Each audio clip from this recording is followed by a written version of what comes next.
My mind is set, my grind is set, my heart on ice is cold. I'm only here to even a score.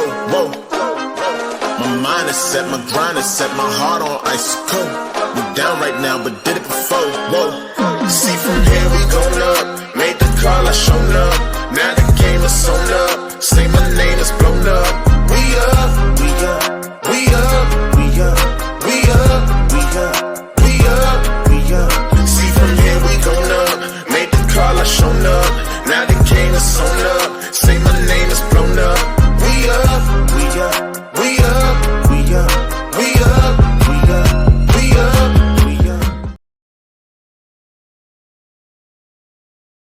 What up, Night Nation? It's another week in the kingdom. It's your boy Roger hitting you up. It is episode number 102 this week, and we're excited because we're going to be talking UCF versus UNC football, and we've got some of our Tar Heel bros from the Big 12 Huddle that'll be helping us do that this week. As a reminder, we're the only podcast that features a former UCF national champion, a former UCF radio host, an ESPN analyst, and hoops player, an infamous rapper, our resident influencer and IG star shooting the breeze, talking UCF sports. Remember to like and follow us on IG, YouTube, and check out the 70-plus teams and conferences on the College Huddle.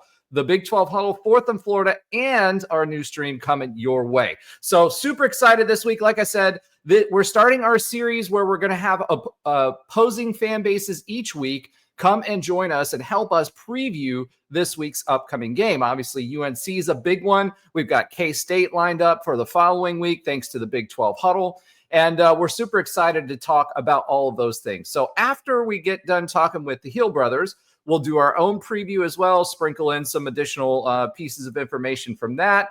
We're going to do our score predictions for this week. We've got some other UCF news. Obviously, we want to talk about Sean Clark. Prayers up to his family. So we'll give you a little bit more detail on that. The new game times have been released. We'll get your listener love section going, and then Alan will give us his stats of the week. So without further ado, let me bring on the crew. We're without Nobra this week, so Alan's going to have to give us the hair flip. Alan Levin, welcome back to the show. Let's see that hair flip. There it is. All right. Not quite as good as Nobra, but I'll take it. I'm glad to have you back this week, man. Glad to be back. What's going on?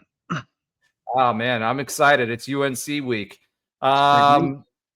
Next to the stage, we have someone you all should know and do know, a man wearing an Atlanta Falcons hat to a UCF broadcast. I don't know what's going on with this. What's up, Alan? Get this guy right, man. What's he talking about? Florida Marlins. What's up, fellas? How you doing? Come on, I got to mess with y'all South Florida people. That's an OG Marlins hat right there. OG, man. It looks like I'm looking at you on a very small screen. It looks like an Atlanta hat when you're kind of faded out there. But welcome back. Marlins logo is the best logo. I'm telling you. Throwback. Give me that big C for Cincinnati. All right. Next to the stage, last but not least, but always last, Josh Lazar. And he is buffering. So we're going to drop him off till he gets back to the stage. So let's go ahead and welcome our guests because he just dropped off. Two gentlemen from the Big 12 Huddle that we've come to know. So these guys cover the North Carolina athletics for the Big 12 Huddle. So we're excited to have them join us to the stage for the first time. We'll start with the other Alan. What's up, Alan? Alan. What's up, Alan? Alan. What's going on? Alan, Spider-Man meme. Yeah, exactly. Excited to have you to the stage. Thank you for joining us this week. And I'll be joining you this week as well on your podcast to preview the game. And then your heel brother, an actual brother, I believe. I'm not sure. Nathan, welcome back to the stage. I'm the other half. The other half of the heel brothers. Well, you guys kind of look alike, but one of you's younger. I don't know which one it is, so I'm not going to put it out there. Hey, Nathan is we get up. I'll see y'all. But welcome to the show. I've actually been to campus. I've been actually in the stadium. One of the cool things I did was I did kind of a college tour when I was moving back down from Maryland to Florida. So I had this big U-Haul truck, and I traveled to all the different colleges. I went to Wake, I went to Duke, I went to UNC. I know that's a bad word for you guys, but I'm going to say it anyway because I went there. Georgia Tech, Auburn, a bunch of different places. And so when I went to UNC, there was a couple of things that struck me. One, on campus itself, there's like this modern kind of architecture going on. I saw the bell tower. Then you've got like the older type brick style, more traditional type stuff. I got to go into the facilities. I wasn't allowed in the facilities. They were unlocked. So I walked around. So I went into the stadium. I went down on the field. I was that guy. So it was interesting for me because the stadium obviously was nice. You had the boxes around and the way the lighting's done. I hadn't seen that before in a stadium like that. So it was a nice stadium. It looked like it would be rocking if you get it full. So tell us a little bit about UNC football this year. Obviously, the big news for you guys is Bill Belichick and his girlfriend showing up to UNC. So I don't know which one. I think we're going to get that 12 times this year. Oh, you absolutely are. I don't know which is the bigger news. The TCU guy was one of them. He was like, man, he was like completely infatuated with old girl. He had the hots for her, bro. Well, I mean, I'm not like that, but obviously she draws a lot of attention. And honestly, one of the things preseason that I was talking about coming into this game was talking about what kind of effect all of that drama would have on the football team and their ability, and Bill Belichick's ability, because she's on the field during practices. She's doing the book thing she had going on, all this stuff and distraction. Do you think really, I hate to lead with that, but do you think really Belichick coming in or with her and the drama that's involved, is that distracting the team at all? Obviously, you guys have 70 new players, I believe, on your roster. We have 69 this year, so we're kind of in a similar spot. But how much turmoil is that bringing to campus and the football program?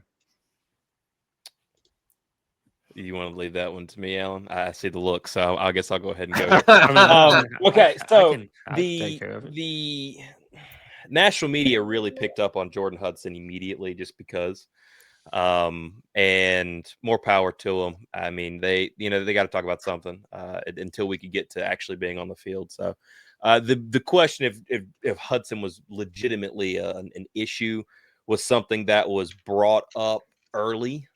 As soon as Bill got here, that was a question mark. Thankfully in our space, we've been blessed enough to be able to have some reporters that will actually legitimately talk to us and we can have conversations with off the record. And I asked him, straight up, this is a guy that's able to get into the buildings that we're not able to, that clearly seemingly you got into, that we didn't have a conversation. How in the world you got in and we didn't?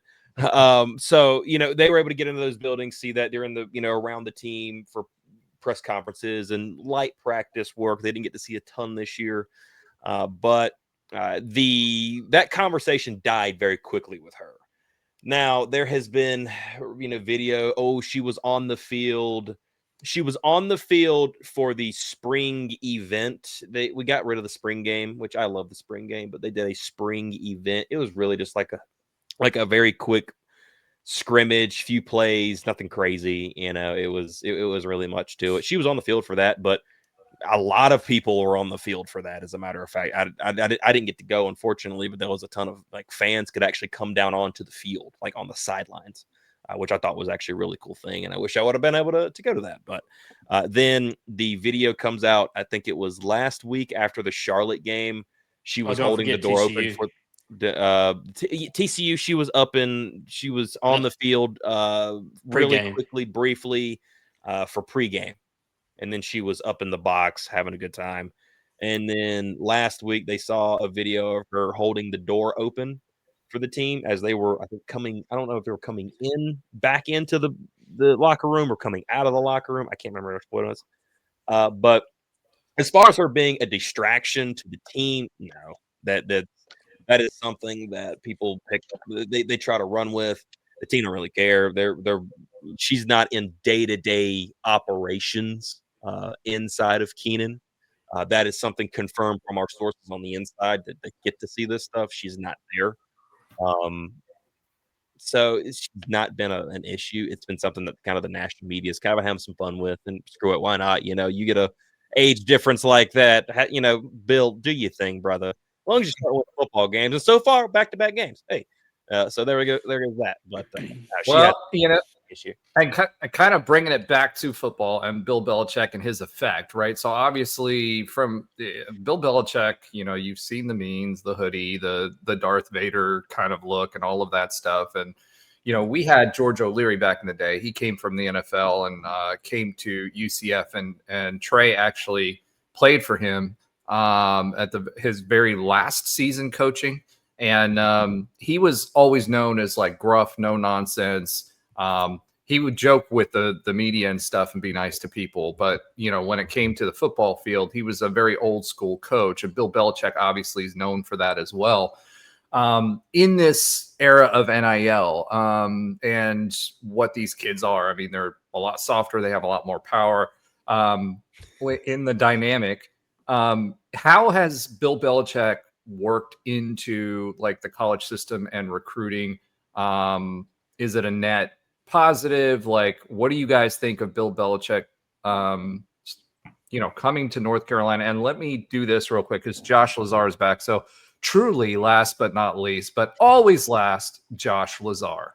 Hey everyone. And yeah, don't break up the flow for me, but now we have a six box. I wanted to bring you in, right? You can't, maybe you can wrap after the guys are done, but like for right now, we didn't win a game. We won the bye, though. Don't you have a bye week wrap? Come on. We won the bye. We went bye. All right.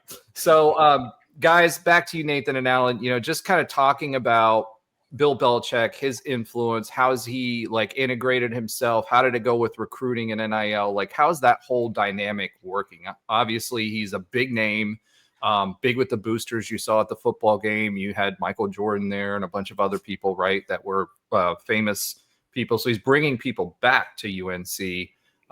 But how has he been with the players, and what kind of feedback are you guys getting out of the locker room of what it's like to play for him? Well, Bill got, well, they hired him in December. So by the time he hit the ground, that, you know, the first recruiting cycle had ended. Yeah. And, you know, that's when the majority of your higher end talent goes. I'm not saying we didn't get high end talent, because obviously we got Thaddeus Dixon, Kamari House, Andrew Simpson, and, you know, those are probably our three biggest recruiting names. So, you know, he was behind. We did bring, you know, we brought in a ton of guys.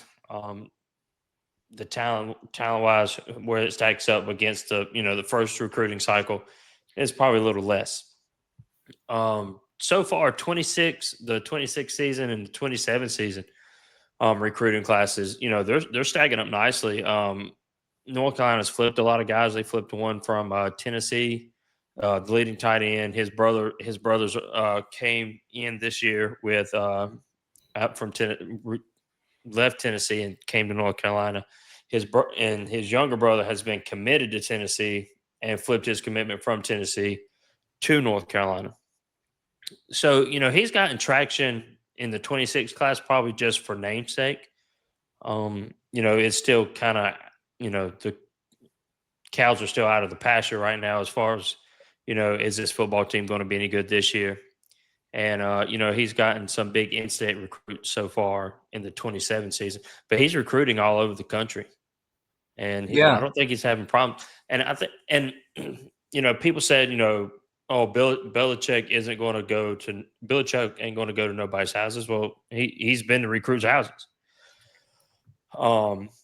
Michael Lombardi, his general manager, you know, he's going to handle, you know, he brought him along. You know, they're handling most of the NIL and, you know, the money aspect. So that way Bill can just focus solely on coaching the team. He's got assistants and other coaches that can deal with the money aspect, the agents, and all whatever all comes in that NIL bubble. So he don't have to worry about the money and the finances. He can just focus on the recruiting, the talent scouting, and coaching. So speaking of coaching, you've got 70 new players like we talked about, right? UCF's in a similar situation, 69 new players this year. We've been kind of getting our feet under us offensively. We've been playing a little bit of round robin with the quarterback situation, but it looks like we've settled on Taven, who was an Indiana transfer. For you guys, why don't you go through and let us know? I know offensively, it seems like you've got two quarterbacks. One's more of a like a pure passer type quarterback, and one is more of a run first type quarterback. So who do you expect to see on the field this weekend? And yeah, I know it's a big question. I've been kind of following along because one's got one leg basically, but it's a good passer, and the other one's will run on you. So tell us a little bit about who you expect and what you expect out of the offense, because that seems to be UNC's had a little challenge getting the offense started this year. So Gio Lopez is the one that you said is run first. So Gio Lopez is a quarterback that came in the last transfer portal window after the spring. He came in late from South Alabama, and obviously when you're coming in, the team's brand new to begin with. Before then, we had a couple of other quarterbacks that hit the portal. One of them being a guy in the name of Ryan Brown. You may know that name if you watch anything of Purdue football, because he's the Purdue quarterback. He came from Purdue to North Carolina in the fall transfer portal window, left in the spring after going through spring practice with us and everything. So he left, but Gio comes in. Gio, when he came in, the potential for him to be a really good quarterback is there. You go look at his tape from last year at South Alabama. This guy not only could run for sure, but the guy showed multiple times that he could throw the ball. I think he threw for, if I remember the numbers off the top of my head, he threw for 2,700 yards last year, and just a few interceptions. Had a top 30 QBR in the country, and was a really good player. So the issues that we're having offensively, I believe there's a little bit of a mixture of a lot of different things that's going on. And it's a conversation that we're having more and more, because Freddie Kitchens is our offensive coordinator. Now, Freddie Kitchens has been with us over the last 2 years as a tight ends coach under Mac Brown. Did a great job in that tight end room. Bryson Nesbitt, John Copenhaver, two great tight ends that are currently playing in the NFL as we speak right now. As a matter of, and so he comes over. He's the first hire for Bill. He's the first hire, brings him in as offensive coordinator. Now, I think I can speak for just about the majority of the North Carolina community when they said that we were very baffled by that decision. And you go look at Freddie Kitchens' track record, you can kind of understand where that comes from. So as he was hired as OC, we didn't really understand why, but hey, let's just trust Bill on this. Let's just see what happens here. So as the season starts out, you guys see the TCU game. It's ugly. It's ugly as I'll get out. The offense is just 48-14.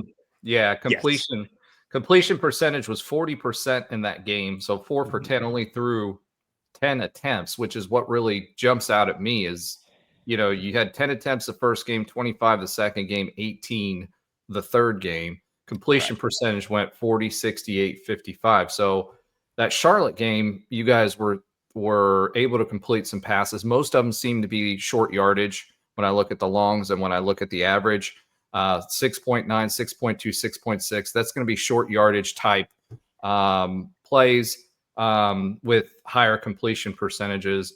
And then obviously the QBR went up, or the rating went up.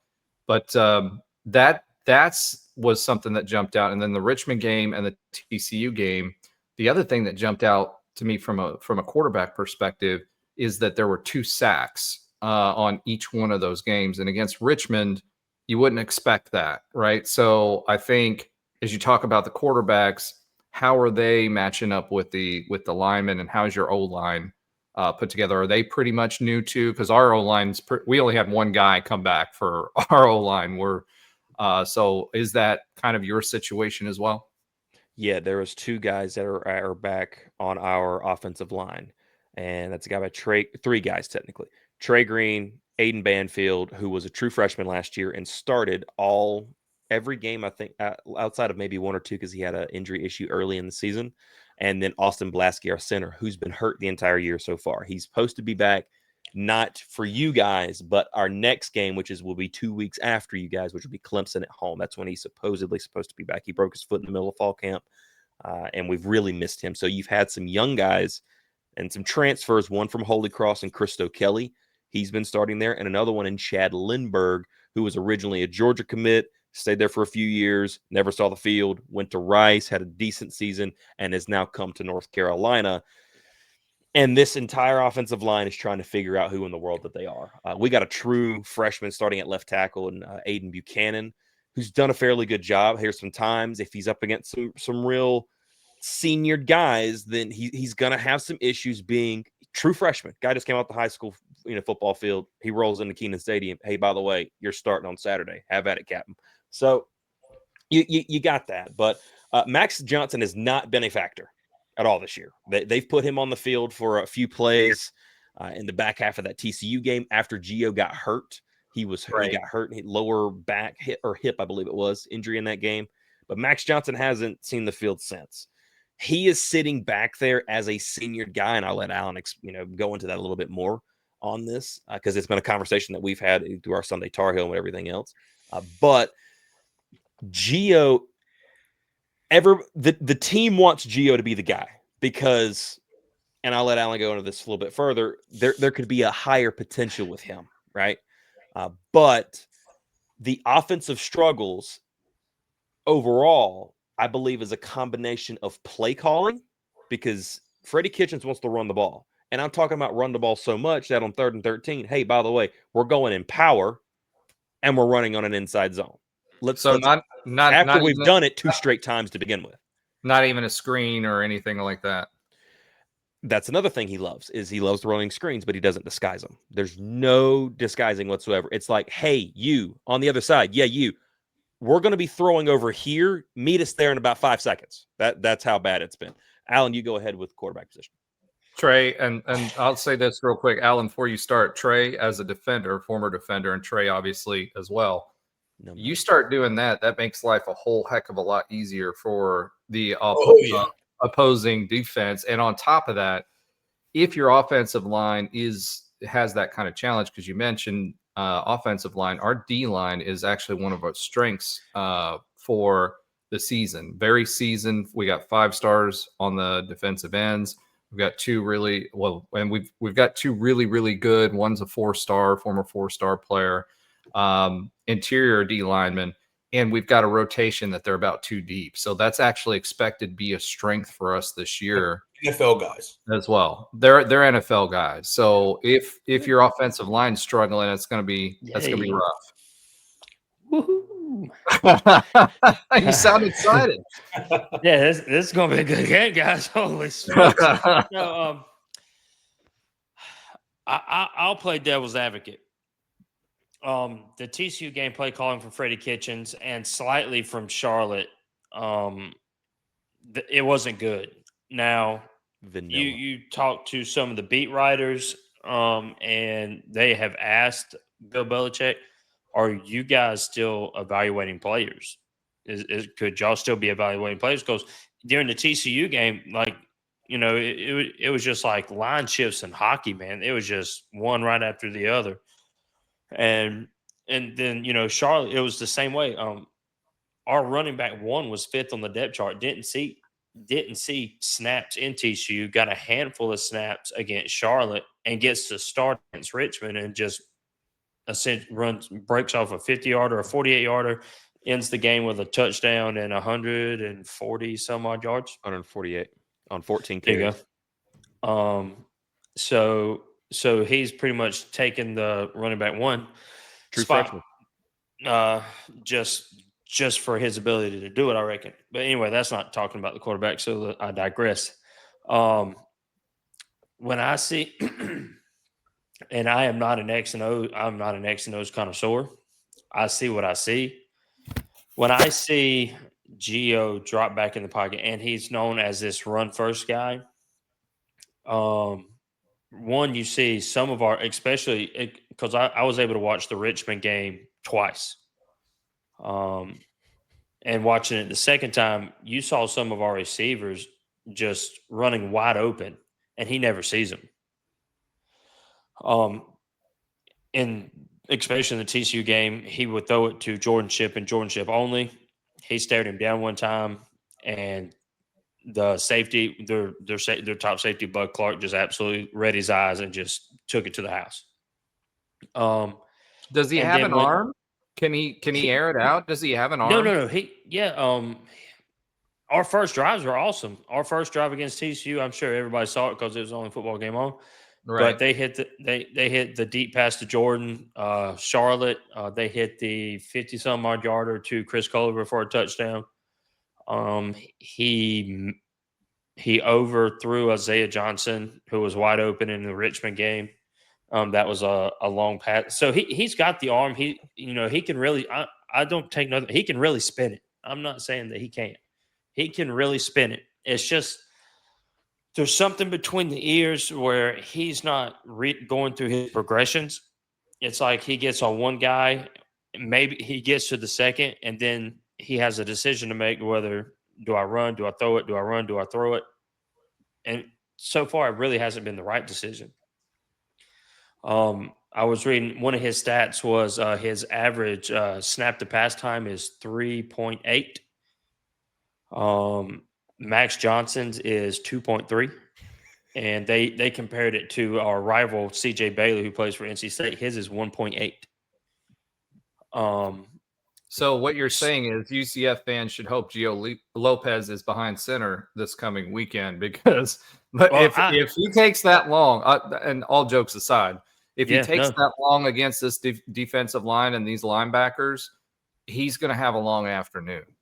Yeah, and personally, that's a problem, and I think it's because of his indecision. He doesn't know whether he wants to run or whether he needs to throw it, and then it looks like he's scrambling to throw, and then he realizes, well, darn, I'm on one side of the field, and now my options are limited, so I really don't have nowhere to go. And by the time he decides to run, the defenders have already closed in to where he might have been able to pick up 8-9 yards. Now he's only picking up 2 or 3. Right. And so I think I speak for the fan base. I think a lot of the fan base wants Max Johnson to get a shot because when he came in for TCU, now everybody says, oh, it was against the 2s and the 3s. I don't know TCU's depth chart. I don't know if it was the 2s and the 3s, but he moved the ball. He read progression. Like you could physically see him when you go back and watch. He would start on one side and he would go across. I don't see a lot of that from from Gio. I don't see a lot of that progression read from Gio when I see him play football, and I'm just not sure why. Well, I think part of that too is coming from South Alabama. The level of competition when you're talking about defensive schemes, and you're also talking about the speed of the athletes that are on the field is completely different. So that's a big part of that. He was a 3-star quarterback coming out of high school. His high school wasn't very visible.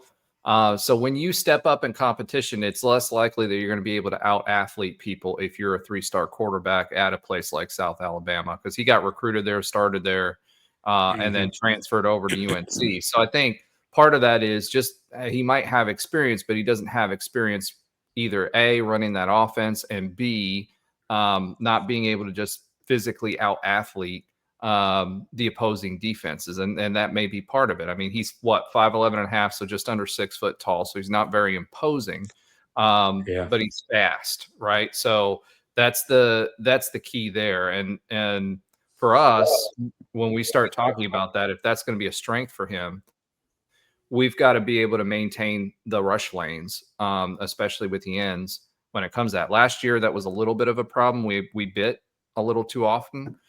This year, it seems to have evened out. We're doing a lot better job of maintaining the edges.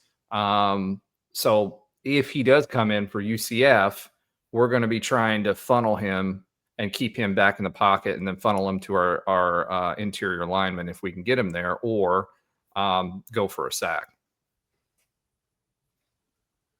Yeah, I mean, that's if I was a betting man, they're going to roll Gio out first. I do not see any, unless he is hurt in practice this week. somehow, he pulls a hamstring doing something crazy or something. I don't know. Gio Lopez is going to be a quarterback one. It's just how it's going to be. So if And you guys go ahead, finish your thoughts. It's like Nathan was saying, the floor with Max Johnson is significantly higher than the floor with Gio.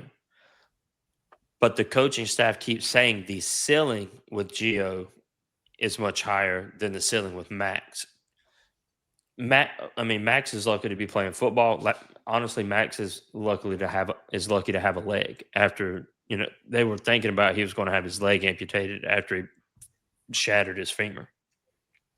So the fact that he was even able to take snaps against TCU is mind blowing to me. But he's not slow. Max, I didn't think Max was slow. I don't think I could outrun him, and I don't. Drake May, I believe, is faster than Gio Lopez. Yeah. So Gio Lopez didn't surprise me with his speed when it comes to scrambling from the pocket. So let me ask you this: if we were to pivot, right? That's the swivot is our word around here, but we'll say pivot for this one. If we were to pivot and talk about the strengths, if you guys gave me 3 defensive strengths and 3 offensive strengths for this North Carolina team, please help us out with those so we can understand those a little bit better. The first one is number 1. Thad Dixon.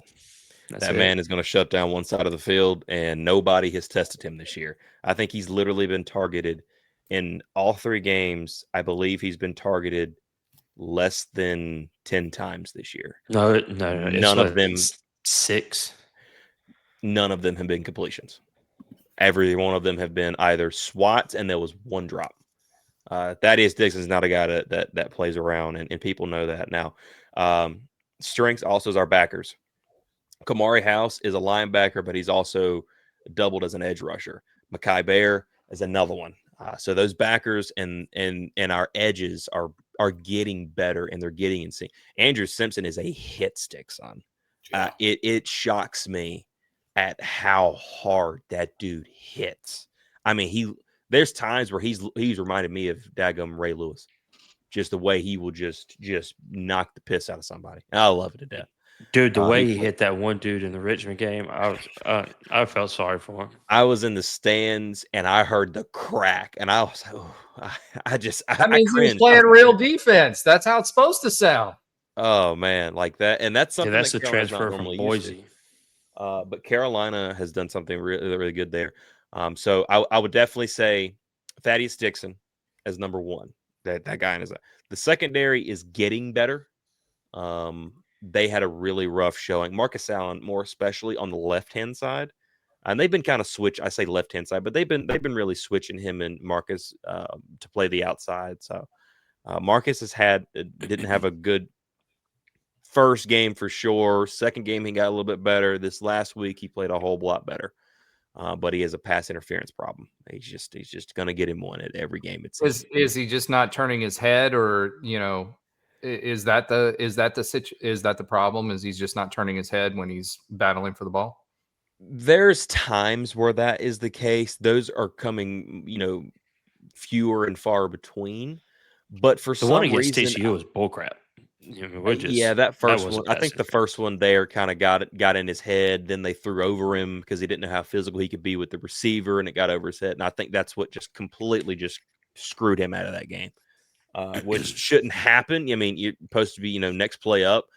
I know Trey can speak to that a whole heck of a lot better than I can, but and the refs should be telling them before the game how they're going to call it too. That's the other thing that's supposed to happen, right? Right. More often than not, they'll tell them how close they're going to call it.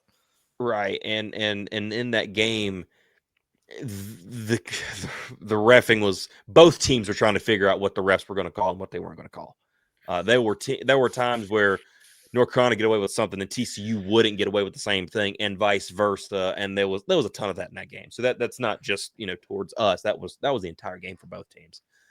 But So Marcus has been playing a little bit better. I feel like the safeties are playing a little bit better. But the last one, I really am starting to. I feel like our defensive line is playing a lot more fundamentally sound. We've come into this season understanding this is going to be a project, right? And what you want to see is from game to game, this team becoming a more gelled unit that's playing together, playing fundamentally sound. And when they played that first game against TCU, they were none of that on any stretch. In each game, defensively, for sure, we have saw that team. I just saw a stat that North Carolina ranks 4th in the country right now, currently in red zone defense. They've had 11 drives and only one Sounds score. about right. That's not good for us, though, because that's one of the things that we've had that's been a bugaboo for the past 2 years, and we're trying to get better at, right? We do really, really good between, the 30s or between the 20s, but once you get to the red zone, that's a place that we haven't quite figured out yet.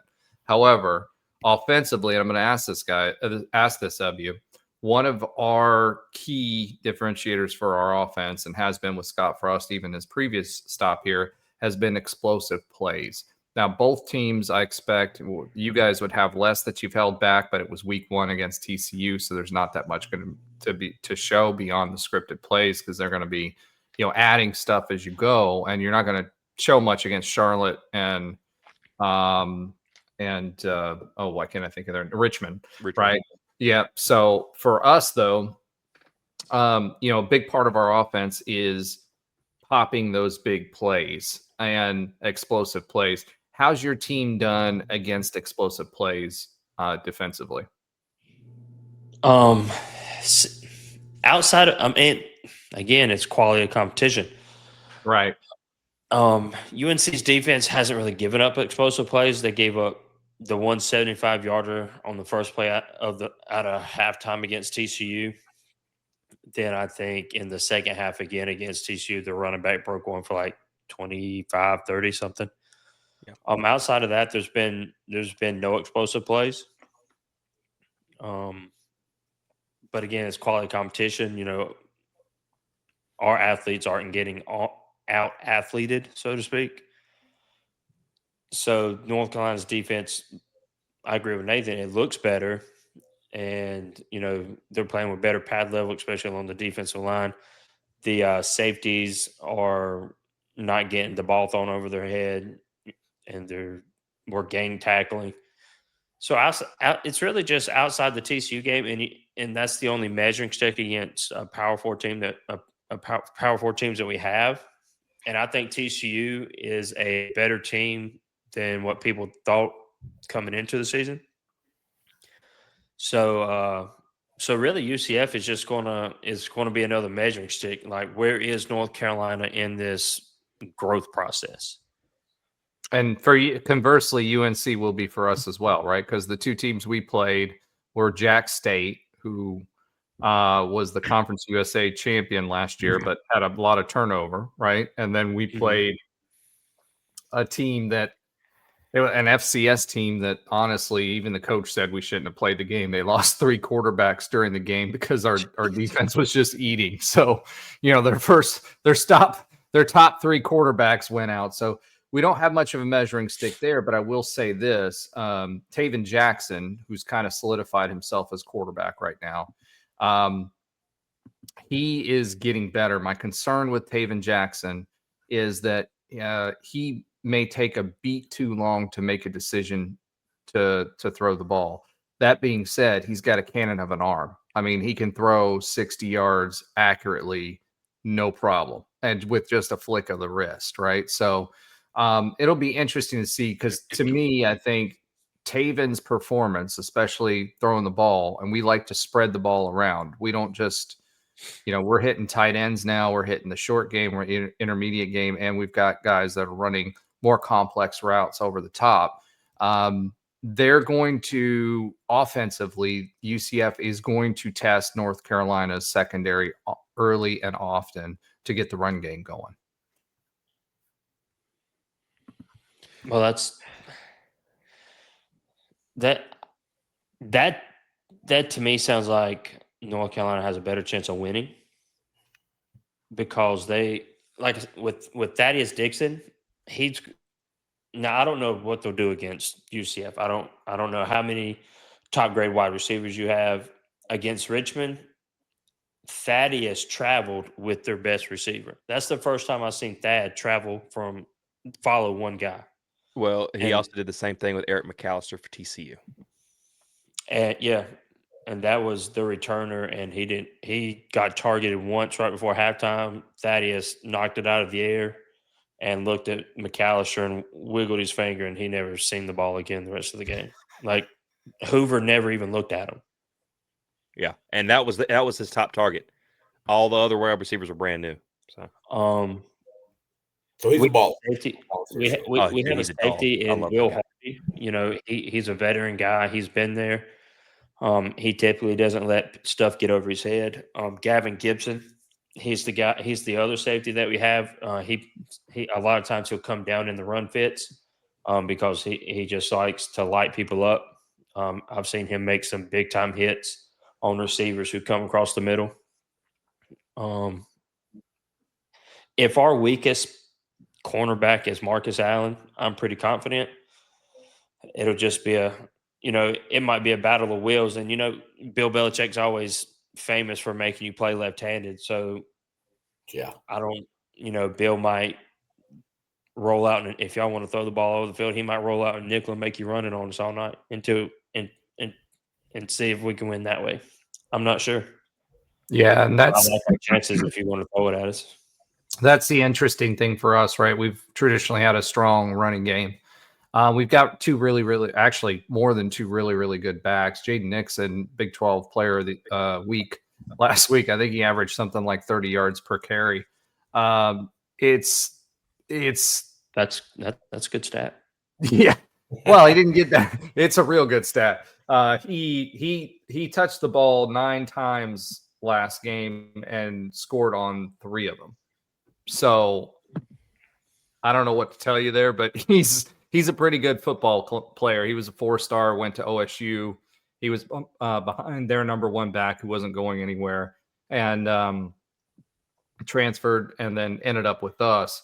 And then so we've got a good running backs. However, our pass pro is much better from an offensive line standpoint than our running game from a lineman's perspective, right? So it'll be interesting to see how we mix it up. We do like to run. We will run through or try to run through the A gap to set up other plays. So they'll try to lull them to sleep and play like a run our guy 2 times through the A gap, show you the same play, and then pop one over the top out of that look. So for you guys, are you running 4-3 or 3-4? And how much blitzing have you seen? I imagine you're not going to see anything too complex against your last 2 teams, but what would you expect? Obviously, defense is Bill's wheelhouse. What would you expect them to run? A 4-3, a lot of blitzing? That's kind of what I'm expecting. TCU, they ran a 3-3-5. Wow, that's interesting. Richmond, I think. Yeah. Richmond, they switched it up. They were in 4-3. Yeah. And I'm pretty sure they've done it differently each game.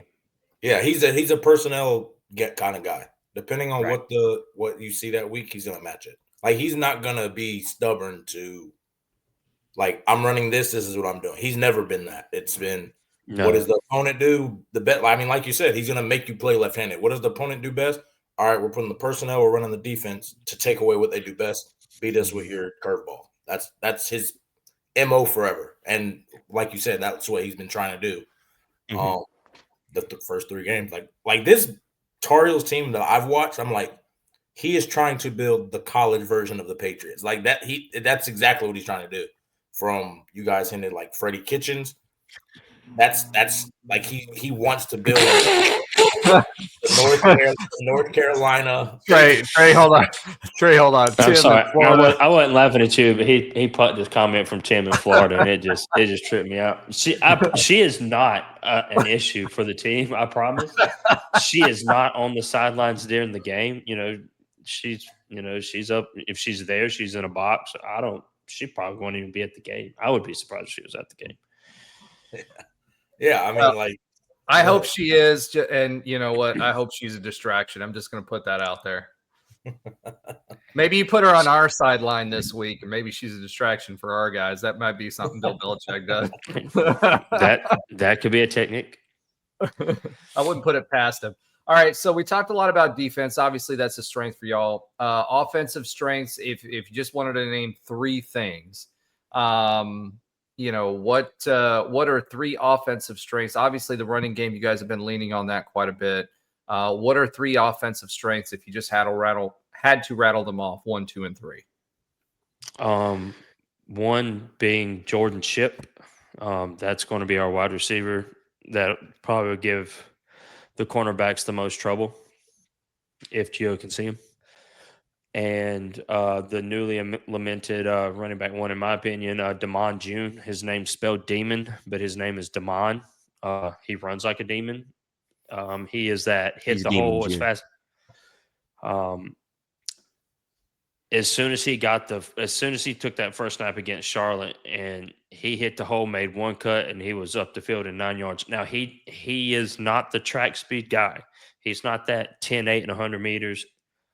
That first run, he busted off for like 50, and he got drugged down at like the 15 yard line, the 15 or 20 yard line, 5 yard line. Mm-hmm. He got chased down from behind because he doesn't have the long speed. And then the second 40-yarder, he broke loose. He made one cut, and there was just nobody but green grass in front of him. So that would be my number 2. And I guess you would have to say Chris Culliver. I mean, he's the one that's been getting over the top the most. I can't say the offensive line because it's a question mark due to all the injuries we've had. I can't say quarterback because I'd like to see the second stringer get a shot. And the tight ends that haven't caught but like 4 balls, and that was 5 balls, and 4 of them were caught Saturday. Yeah, so Mike says here, did UNC tell the ACC to turn off the weather control machine this time? So the joke is because of the hurricanes and Georgia Tech and UNC and all that fun stuff. So,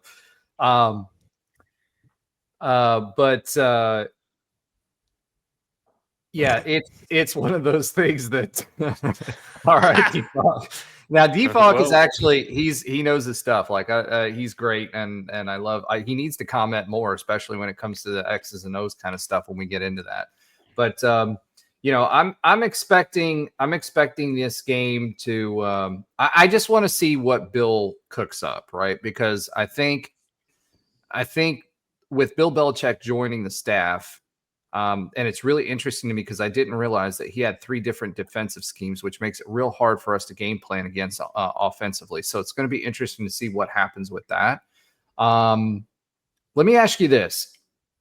Is this season disappointing for you so far? Because it feels like from the national viewpoint, right? So not outside of the UNC bubble, that this has kind of been disappointing for y'all. Is that the case or no? Have you been listening to Paul Finebaum? No, I don't actually. We hate that guy.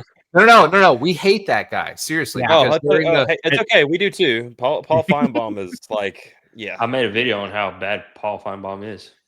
Well, he's national terrible. Media has. We sent him cockroaches. Let's just put it that way.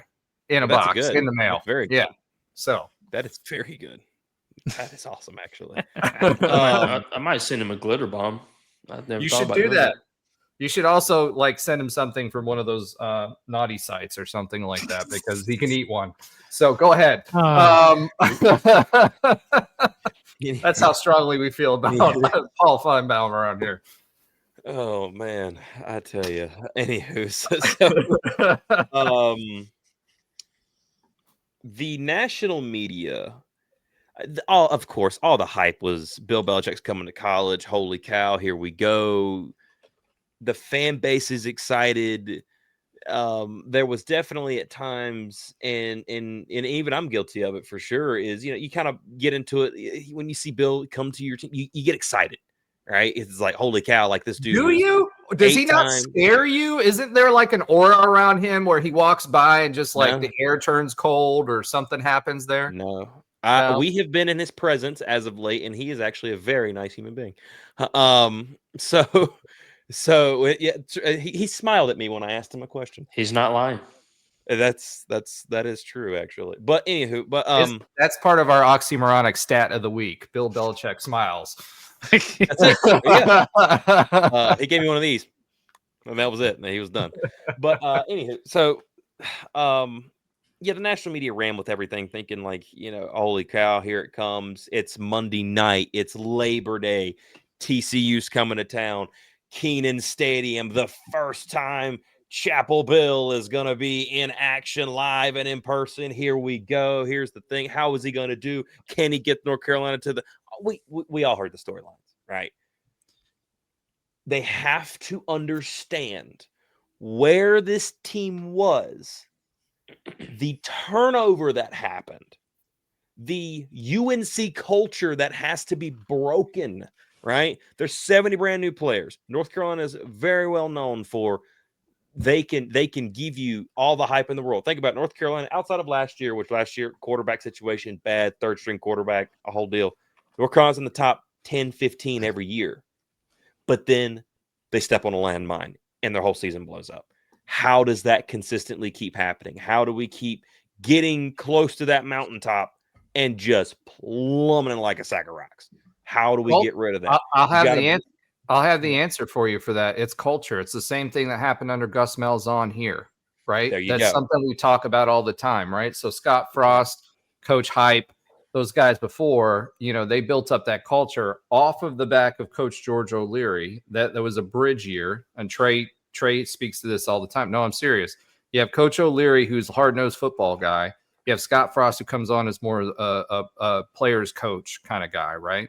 And he lets them loose. So you get all the skills that come from a hard-nosed coach, right? Okay, I want to be specific about hand placement. I want to make sure that, your footwork is perfect and all of that stuff. And then you come and you have Scott Frost come in who makes it fun, right? But it's all about the heartbeat of the team and playing for each other and all that stuff. And our question was, with Scott Frost coming in, what was he going to be able to do to revive that in the NIL era?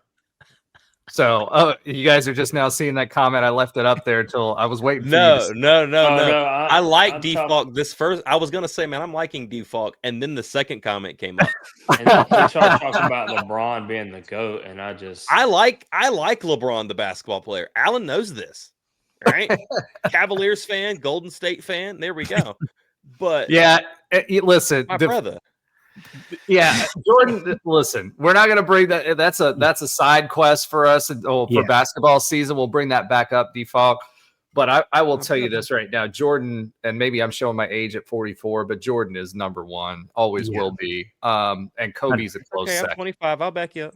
Let's go. Yeah, Kobe's a close second. It doesn't matter whether it's UNC or not. It's just that man was phenomenal. So, my brother. I will ask you this. Mike says, how do you feel the UNC fan base will travel to the game? Because it's Orlando and there's a big fan base down here already. That's the thing. There's a the Duke and UNC alumni groups in the Central Florida area are pretty big. And I know competitors and all that, but like that whole area just, it's big down here, especially in the legal area where I'm a part of. Tons down here. I honestly, there's a big contingent in Atlanta. They have the Atlanta Rams Club, whatever.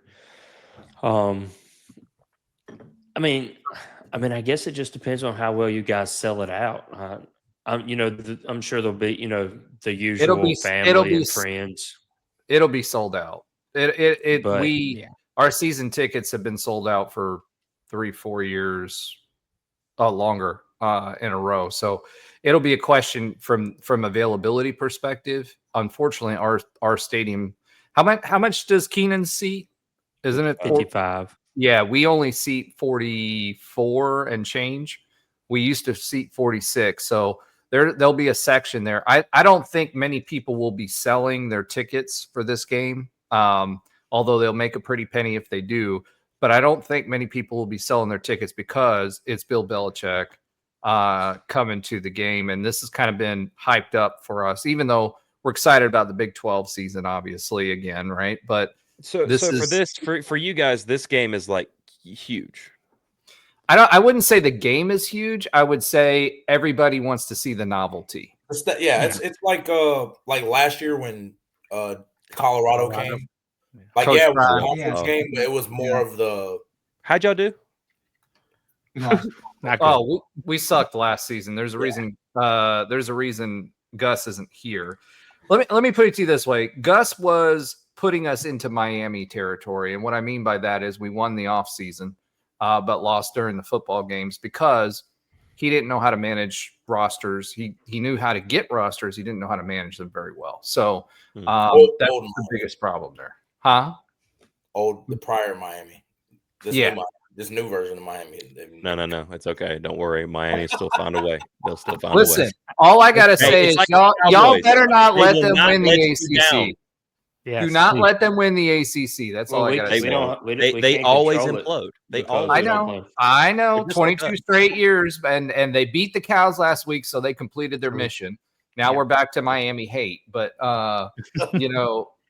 at the end of the day,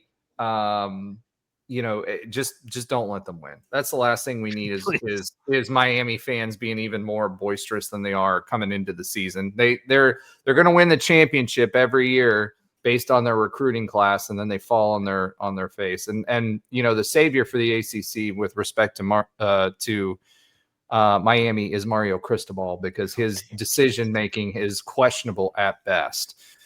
When it comes to that, I am interested in this too. Tim says, "Hey, what's UNC saying about Scottfrost specifically and UCF coming into this game?" UNC hasn't had their media availability for this upcoming game. I think he was asked about it after the Charlotte game. Yeah. Belichick, being the steward of the game and the historian, what he did say about Scottfrost was, great coach, had that program at the top during his tenure there, and nothing but he's not going to give nobody. Well, I'm going to ask you this: Scottfrost played for Bill Belichick, and when he was in the NFL. What's that? Was that the Jets? Was it the Jets or Pats? I think it was the Jets. Yeah, I think it was the Jets. Scottfrost played on defense, actually, believe it or not. He was safety, yeah. Oh, good. If it's Jets, then Bill will have a little extra hate coming in. That's good. That's good stuff. Yeah. He never liked the Jets or the Dolphins. Oh, and Mike, we don't know. We really don't know. Are we sure Jordan's even coming with? I saw that stupid comment.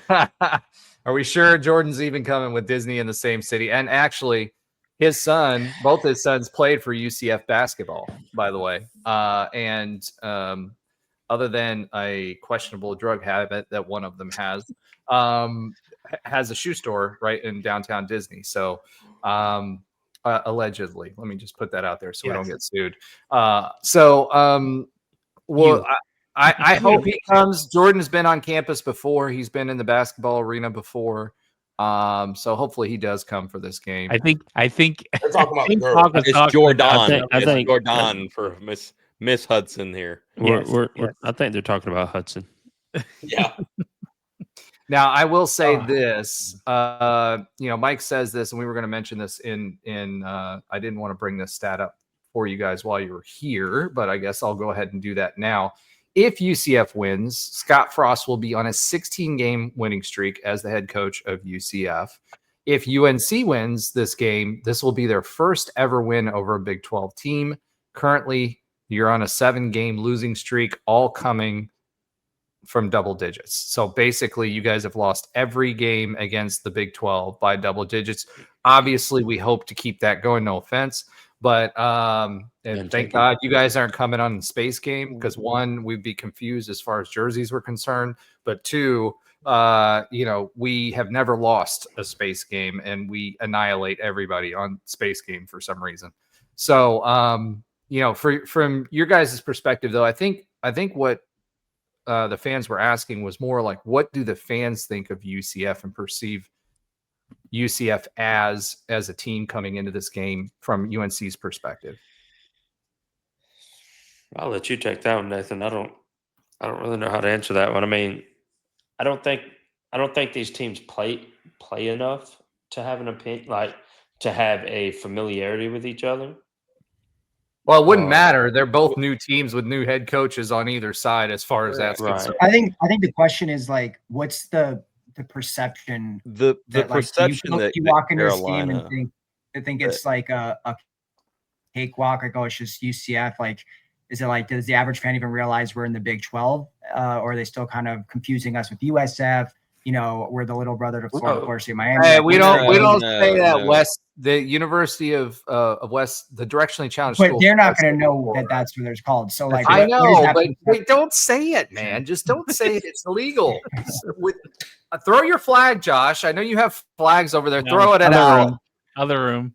Oh man. So Carolina, when it's always been talked about North Carolina facing up against UCF and everything, Carolina has they recognize that UCF has been very successful, over its tenure, right? Over, for a while now, in the last couple of decades, they've been really successful. 2017 being the height of that, right? And Carolina has always understood that there's never been a UCF USF like thing there, but no, Jesus Christ. Hey man, you unlocked the demon, bro. I mean, you told him to start commenting more, and now go outside and have a cigarette, brother. Just have a cigarette, man. Oh man, this is great. He's just coming with off heat. Sorry, I had to put it up there. That was just too funny not to. The hard-hitting journalism over here. Right. But no, they knew that this game, for this season, the way it's been going, okay, like you had TCU, dumpster fire, but you've played a group of 5, you've played an FCS, and the thing is like, okay, now let's see what we do against a Power 4.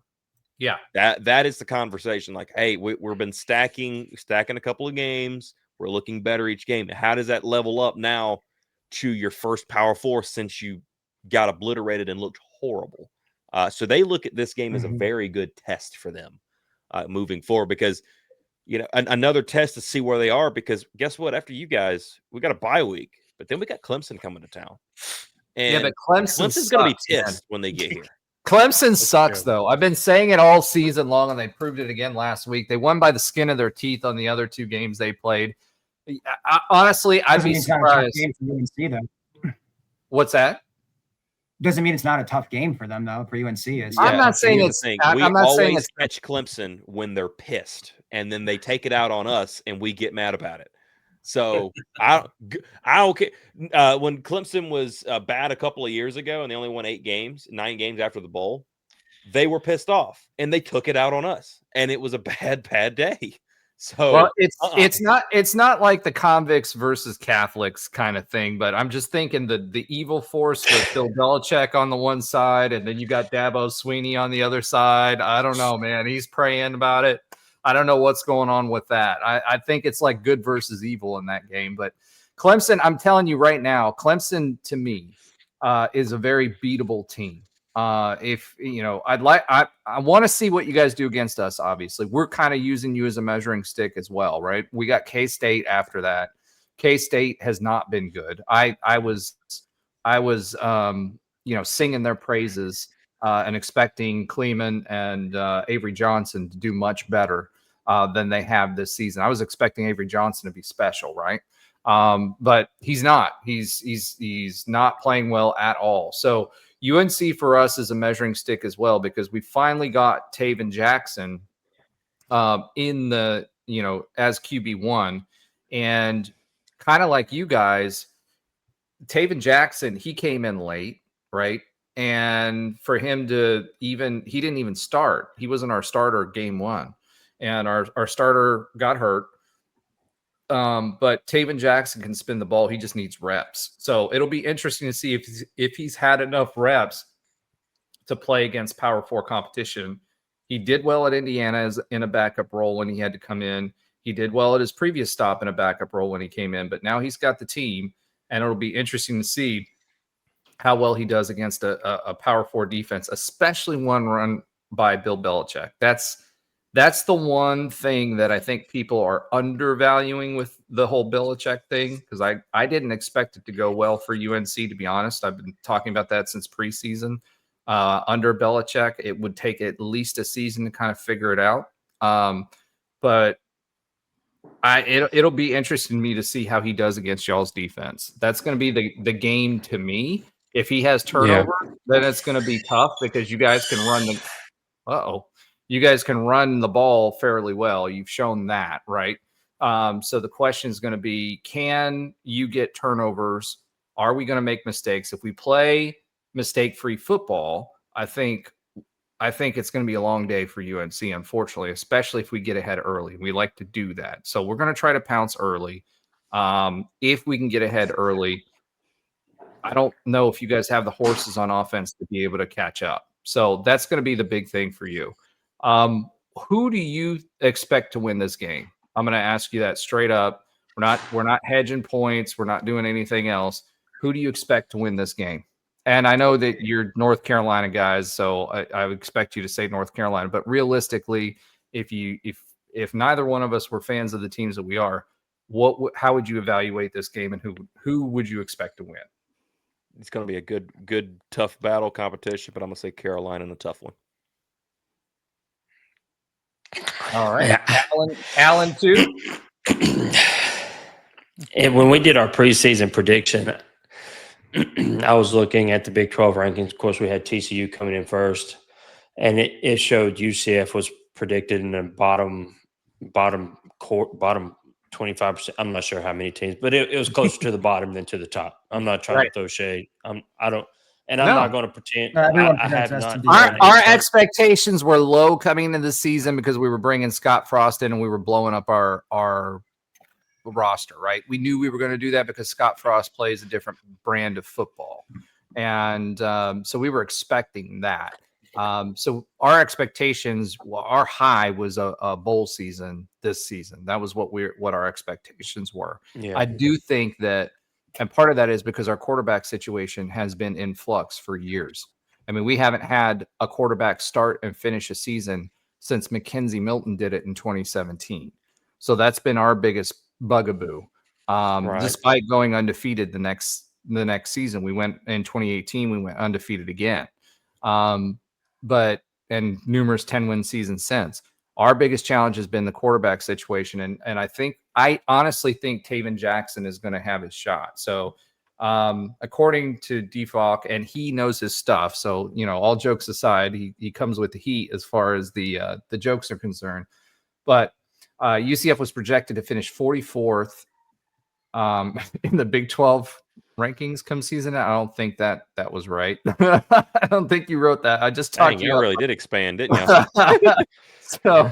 So you're good to have that same mindset. No, but 44th, I think he meant overall. And in the Big 12 rankings, they had us in the 15th and 16th. But in the Big 12, it's interesting because it's a cycle. You get the top 8 will be and who's predicted to be the top 8 again this season will be the bottom 8 and vice versa in the Big 12. It's just the way it rolls.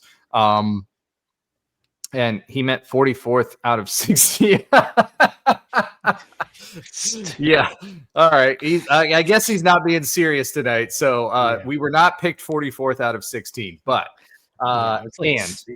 it's more like 9 or 10 out of 16 or maybe even 11. No, it was lower than that. It was like 13 out of 13 or 14 out of 16. Yeah, it was pretty low. And during the season prediction that we did, picking who we thought would win the games, I picked North Carolina to win this game, and then UCF reinforced it with the 10-17 win over Jacksonville. I watched a little bit of that game and I was like, yeah, these guys really don't look that good. And to be fair, I saw none of the UCF, NC, A&T, whatever that 68 to whatever, whatever that was. I didn't see any of that. With a late last second touchdown against the 3s and 4s. We were in the 4 deep at that point. So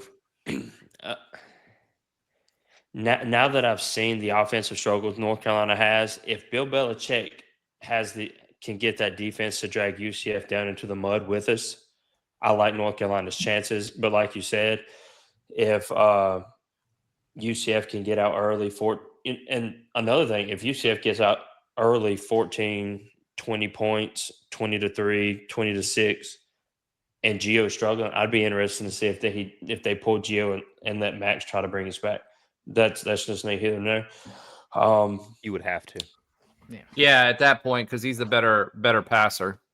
Yeah, because then the script would be in. You would understand that this is what this is at that point. And that's the conversation we were having on Sunday Tar Heel. Is like, if Gio is struggling extremely bad, and it's not because of play calling, it's because of just just times for him, then you've got to make the switch. It's just got to happen. Yeah, I think to Mike's point here, I think we had the wrong quarterback. We've been talking about that from the very beginning. We had the wrong quarterback playing quarterback 1, to be frank. So it's once we got when we got Taven Jackson in there, who'd not been prepped, who'd not been running with the ones, we scored. And then we did it again against NC A&T. The other thing that was interesting with Jack State, and we talked about it on here, was Jack State had a lot of 3. Most they had, just on their defense alone, I think they had 4 or 5 4-stars starting. So this wasn't a traditional Conference USA Jack State type team. And they usually have a winning football tradition. That being said, our problem was the offense. And once we got Taven Jackson in there and got him comfortable. So to me, this is the biggest test of whether Taven Jackson can be successful versus P4 opponents or not, right? So that's the biggest piece of it for me. If the game's in the 20s, I'll say UNC. If it gets to 30, it's going to be UCF. I just don't have enough confidence in UNC in what they've showed so far to score 30, even though they put up 41 against Richmond, but that's not the same. Yeah. Richmond's definitely not, just like NCNT isn't UNC either. Okay, so let me go ahead and we got 2 more quick questions for you. What do you expect, unless the audience has something else? What do you like Jello shots and whatever? What do you expect for the rest of the season for UNC? Are you guys like what's your range as far as wins are concerned? Outside of FSU and Miami, my FSU's on a tear this year. Miami's on a tear. Everybody else kind of looks mediocre to me. Georgia Tech. Let me take that back. Georgia Tech's playing really, really well. Former UCF head coach or offensive line coach Brent Key has the reins there and seems to have them on a roll. Who else? What do you expect for the rest of the season for UNC? For me, it's one game at a time. Seriously. So is this like? And honestly, a lot's going to be learned Saturday. Okay. Do you guys see this as year 0 for Belichick, or do you think this is going to help you evaluate the success of his tenure? That's the best way I can say this. For the young guys that are playing, I do believe that this year is going to be the start to see how the culture is starting to shift. Because 70 brand new players, there's 70 brand new players that aren't used to North Carolina culture, aren't used to that UNC step on a landmine, can do great the first 6 games, and then the back half of the season just fall off a cliff. They're not indoctrinated with that. There's only a couple of players that are back, from the Mac Brown era. So how does this team do throughout the season? How do they play? How do they continue to get better? Do they continue to get better? And that all starts really Saturday. We've done what we needed to do the last 2 weeks. Now let's take it to P4 because it's the easiest competition is done. It's out the way. It's only up from here. All right. So Tim says, what are the concerns about the current coaching staff knowing that Chapel Bill brought in all his buddies? Yeah, I mean, Bill, and he brought his son, defense coordinator, who was at Washington. Washington had a pretty good defense. It's the strength of their team last year. It's not like his son is just a half-wit and just got tagged on because, hey, come on, we're just gonna you're just gonna come with me because you can do this sorta, but you're my son and whatever. UNC really went all in on football. You think about UNC, you're thinking about a basketball program. They're paying Bill $10 million-ish. I'm not sure the exact salary for Steve. They're paying him Saban money. Let's just put it that way. Yeah. I'm not sure what the DC is paying. I'm not sold on Freddie Kitchens being the offensive coordinator. That's still to be determined. I'm not whatever Belichick saw in him, he saw. Now, going forward, I guess we'll just see. And that's the only Mike Lombardi I have issues for. That's it. Mike Lombardi, he's been with Bill for longer than anybody. So what better guy to bring with you to the program to handle all your NIL deals, your recruiting, and all of that than the guy that's been doing it on your NFL rosters for eons. He knows he knows the money game and all that inside and out. So I don't think anybody's concerned about the coaching staff per se. We say buddies. People got to have something to say. Is his son head coach in waiting? No. There is I'm just no saying. Head coach. Everybody's like, oh, it's in the contract. It's in the contract. North Carolina published the contract. All the beat writers have the contract. They went over it line by line. Nowhere does Steve Belichick mention in once I retire, he gets the program. Now, I will preface that by saying this. If Steve comes in here and can form a top 20, top 25 defense year in and year out, UNC is successful. Bill Belichick decides to retire for good, or everybody says he's what 16 wins from Don Shula's record in the NFL. Yeah, something like that. I'm not. When his 3 or 4 years is up, if he wants to go to the NFL, and somebody from the NFL is like, "Hey, come over here. We're established. Come get your wins. You want to go, and we're in a good spot."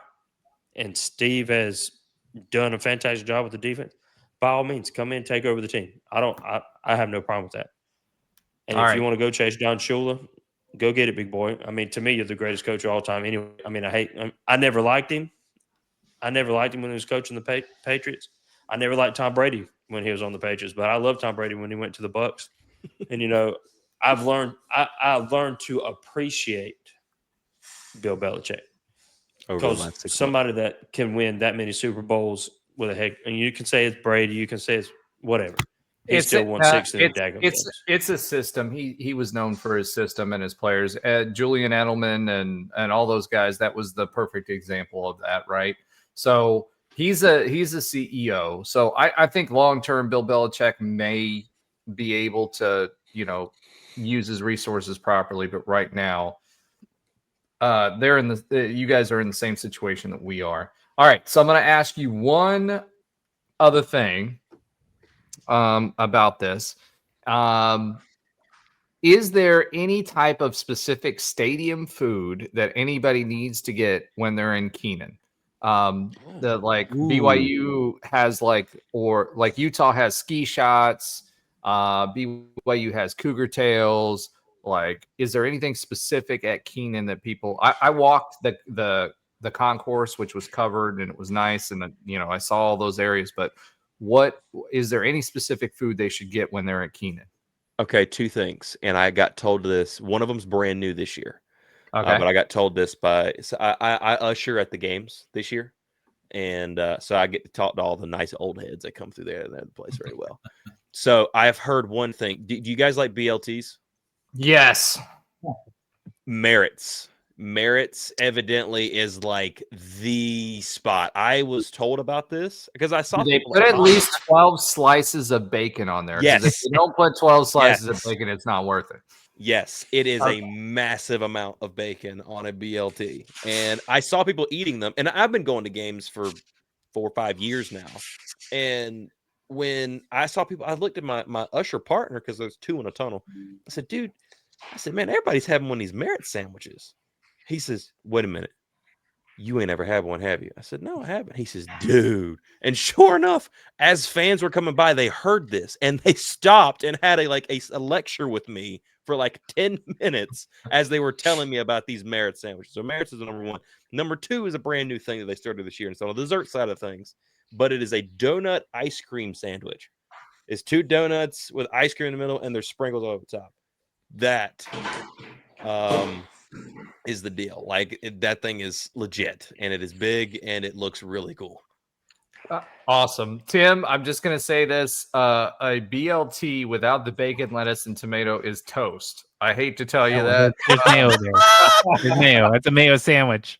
It's a mayo sandwich. Maybe add some ketchup on there to spice it up, but that's not a BLT. That's okay. I eat my BLTs with bacon and cheese. And There that's you go. I don't mind There you cheese. go. Yeah. Just bacon. He's not a vegetable person. So D Fox says, I know I was giving y'all S, but appreciate y'all coming by. Good luck this Saturday when Bill has media availability. Wow. Let him know the You know what, Default? King- You know what? Wow. I don't know what you guys do over here, but if you guys don't have a watch party, be sure and tune in over at the Hill Brothers. We're going to be doing a watch party. He'll be doing a watch party. I'll be at the beach. You guys can, he'll be at the beach, just chilling out, having a good time. I will be doing the watch party, having a good time. You guys are more than welcome to come out if you guys aren't doing one. Well, if you guys are doing it virtually, I might stop by. But absolutely. That being said, thanks guys for joining the Hill Brothers. They're a part of the Big 12 network, and like I said, this year we're trying to bring as many of our Big 12 brethren and our College Huddle brethren on and Big 12 brethren on to be able to talk about games as they come along. UNC, we've had a checkered past with you guys as far as being able to play football games, so I'm just glad we're going to be able to play this one because it looks like Hurricanes. Yeah, hurricane season's finally going to let us play this one. As I say that, I'm knocking on wood. What's that? Are y'all coming to us next year? No, 2027. No, 2027. Yeah, it's a little Okay. a little further out. But I will be making that trip, so hopefully I can tailgate with you guys. Just so you know, UCF fans know how to tailgate.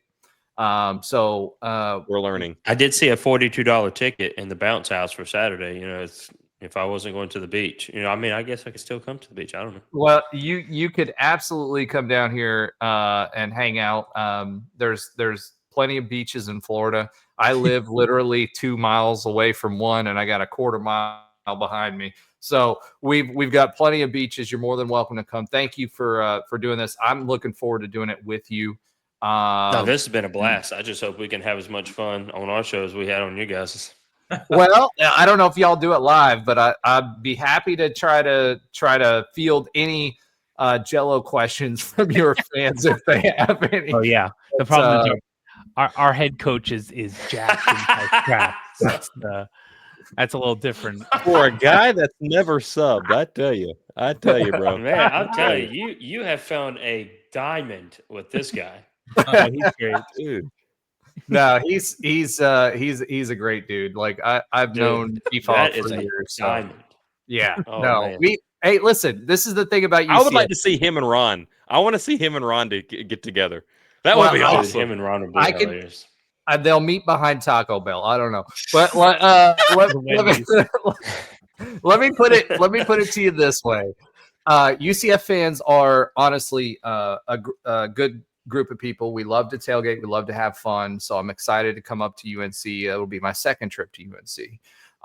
So I hope to meet with y'all up there and maybe tailgate. But if y'all come down here, there's plenty. One thing we know how to do in the South, and you know this, and especially in Florida, is we know how to tailgate. So you're more than welcome. And we appreciate y'all coming on and being good sports. I hope to return the favor here later this week. So all of you that are viewing or are going to watch this later, you can watch me get roasted by the UNC fans later on this week if you want to do that. So thank you so much for coming on. Y'all are welcome to hang out. We are going to give a little bit of hour, because we try to keep it under 2 hours. We're going to give a little bit of our feedback on the game. So if y'all want to listen to that, you're happy to join or stay on and contribute. If not, really appreciate you coming on here and hanging out with us for a little bit. And by the way, how can people find you? Yeah. Oh, they can go to any of our platforms. We're on YouTube, Twitter, Facebook, Instagram, and also on TikTok as well. All of them are the same, Heel Brothers. That is us. We go during the football season. We started our scouting report last year, which is what you're going to be on with us, where we have a visitor from another team, whether podcast, College Huddle. We've had reporters on. Alan was able to get like the director of football on for Richmond last week, which was director of football communications, Christian. Boom, there you go. Travis. Is he also the AD at Richmond? I'm just asking. No, he's not. No, but you would think. He's like their sideline reporter too. No, I'm just kidding. Christian, I apologize if you say that. That's is his name Jordan as well? I'm just going to ask. No. Jordon. No, it's Christian. He was a solid guy. I will give him that. Last minute, invited us up to Richmond too. That's awesome. Yeah, said he could get us in the stadium and show us around. Yeah, absolutely. But it's just Hill Brothers. We're on all those different platforms. On MySpace. Jesus Christ, Falk. I hope to see you on Saturday, brother.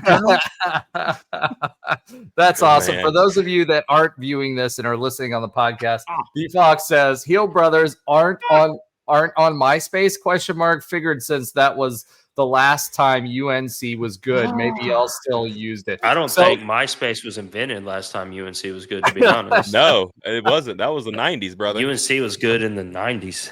Yeah. So I will say this. For those of you that are listening on the pod, you've got to watch this back, because the comments back and forth was pretty awesome. So, but yeah, thank you guys. And like I said, if you guys want to hang out, if not, you're more than welcome to dip out, but I'll see you guys a little later this week.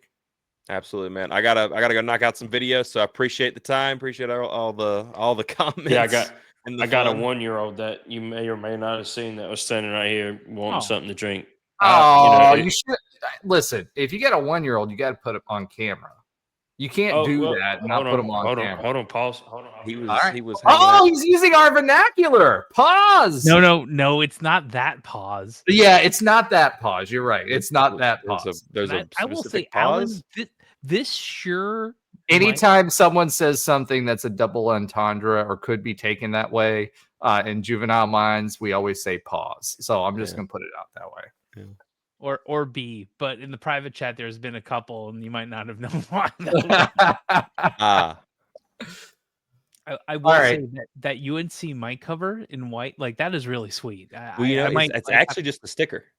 It's a white Shure MV7 with he got a big UNC sticker. He was just like, I don't know where to put this, so stick, and that was it. Nice. So since mine is black, I might have to do the same thing. So he got us some pop filters that were supposed to be UNC color, but they came in. They were a little bit more on that Dukish blue. That's not good. With it. I couldn't do it. I just couldn't do it. Yeah, here we go. Here we go. Oh, man, there he is. There's a bub. Tell him, hey. That's awesome. All right, so get me off camera. Yeah. All right, so you just got to ask. All right, what color is that Nook that he's rocking there? Is that UNC blue? Because if not, you're failing as a father. I'm just going to put that out. No, it's like don't you worry. It's like Uncle's got it. Uncle's got it covered. Like a transparent blue. Yeah, that's the Well, that's the that's what- traditional one. You got to get a UNC one. That's your next patent Yeah, that's idea. what color the I'm putting cup it out. was. They said I was failing as a father. No, it's not Duke Blue. It's not Duke Blue. That's all that Oh, matters. no. Everyone's You moving want to on. say hey? Come here.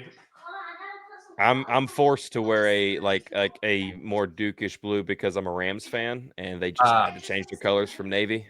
I'm telling you, you guys got to get on our schedule as a space game, because honestly, that would be awesome. Us with our Carolina almost blue. And what we actually did with that, believe it or not, that's the actual color. They took a laser and went out to the Cape, because we're a space grant university, and took the actual color of the ocean and made it into our uniforms, and it's pretty close to the UNC blue. Okay, default. I can respect that. Diehard Rams fan. My guy. Dude, I got Isaac Bruce, Adam Archuleta, and I want a Marshall Faulk jersey. Okay, I've got a canvas of Isaac Bruce right above my head. So there's a bromance budding right here between Me and default. between Nathan and Default. So we're gonna leave it out there because this is a PG rated show. So whatever y'all do in the private DMs, y'all go right ahead. Listen, again, thank you so much for joining the show this week. I look forward to joining y'all. That's been a blast. Yeah, and we had a blast. And if there's anything we can do for you when you're in town, let us know. We'll be happy to support you. And I look forward to coming up to Keenan for a game instead of just running around on the field. Yeah. All right, y'all. You guys have a good one. Thank you. Go Knights. And I don't know what y'all say. What do you guys say? Do you go Heels? And as always, Go Heels. All right. And with that, we're going to kick them off the stage. Like that. All right. That was great. Next week, we're going to have K-State on. Thank you guys so much for joining us. All right. Let's talk a little bit about this UNC game. We're 131 in. That went a lot longer than I expected. And because I don't like to say that was an awesome interview. UNC 2-1 coming off a 41-6 win over Richmond. They beat Charlotte 20-3 the week before, and TCU trounced them.